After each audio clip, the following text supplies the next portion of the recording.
भारत में 125 crore mobile phone user हैं, जिसमें से 90% प्रीपेड प्लान के यूजर हैं। सर, आज मैं प्रीपेड प्लान के जो मोबाइल यूजर्स हैं उनकी ओर से दो समस्याएं उठाना चाहता हूं। सर, पहली समस्या है कि रिचार्ज खत्म होने के बाद आउटगोइंग के साथ साथ इनकमिंग कॉल का भी बंद होना।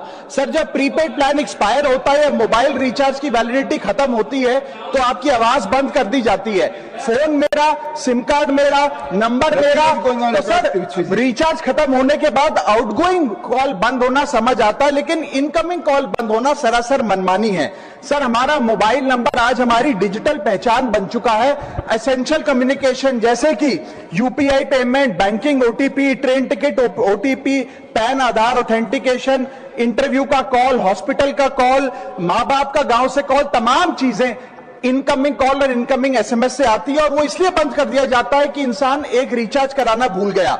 सर, इनकमिंग कॉल बंद करना is not stopping of a service, ये हमारे राइट टू कम्युनिकेशन को स्टॉप करने जैसा है। सर, जैसे आपका आधार कार्ड इसलिए एक्सपायर नहीं हो जाता कि आपने डिटेल अपडेट नहीं करी, या आपका बैंक का खाता इसलिए बंद नहीं हो जाता कि आपने मंथली डिपॉजिट जमा नहीं किया, या आपका वोटर आईडी इसलिए सस्पेंड नहीं हो जाता कि आप एक चुनाव में वोट डालना भूल गए। ठीक उसी तरह आपका मोबाइल नंबर इसलिए सस्पेंड और डीएक्टिवेट नहीं होना चाहिए कि आप एक रिचार्ज भूल गए। सर, मैं सदन में फ्री आउटगोइंग की मांग नहीं कर रहा, फ्री डेटा की मांग नहीं कर रहा, लेकिन इनकमिंग कॉल फैसिलिटी की गारंटी होनी चाहिए। मेरी 3 स्पेसिफिक मांग है। पहली, प्रीपेड मोबाइल कनेक्शन में इनकमिंग कॉल और इनकमिंग एसएमएस कम से कम 1 साल तक कंटिन्यू रहे, चलता रहे from the date of the last recharge, ताकि एसेंशियल कम्युनिकेशन चलती रहे। दूसरी, deactivation of the mobile number after 3 years. ऐसा ना हो कि आपका मोबाइल नंबर किसी को आपका मोबाइल नंबर बंद करके किसी और को अलॉट कर दिया जाए। कम से कम 3 साल का ग्रेस पीरियड देना चाहिए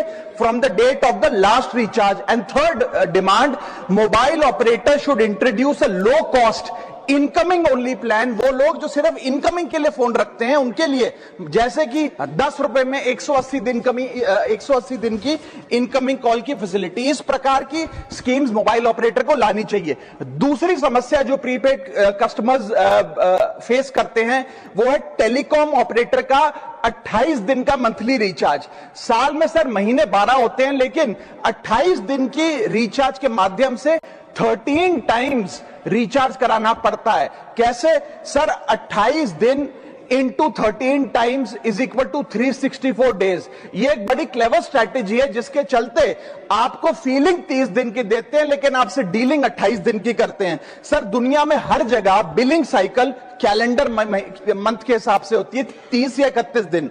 आपको मंथली सैलरी, लैंडलॉर्ड का रेंट, बैंक की ईएमआई, बिजली पानी गैस का बिल, तमाम चीजें 30 या 31 दिन के महीने के हिसाब से होती हैं। लेकिन ये मोबाइल ऑपरेटर, टेलीकॉम ऑपरेटर 28 दिन के महीने के हिसाब से आपको रिचार्ज प्लान बेचते हैं, ताकि साल में एक अतिरिक्त रिचार्ज आपको मिल जाए। मैं उम्मीद करता हूं कि इसे भी समाप्त किया जाएगा।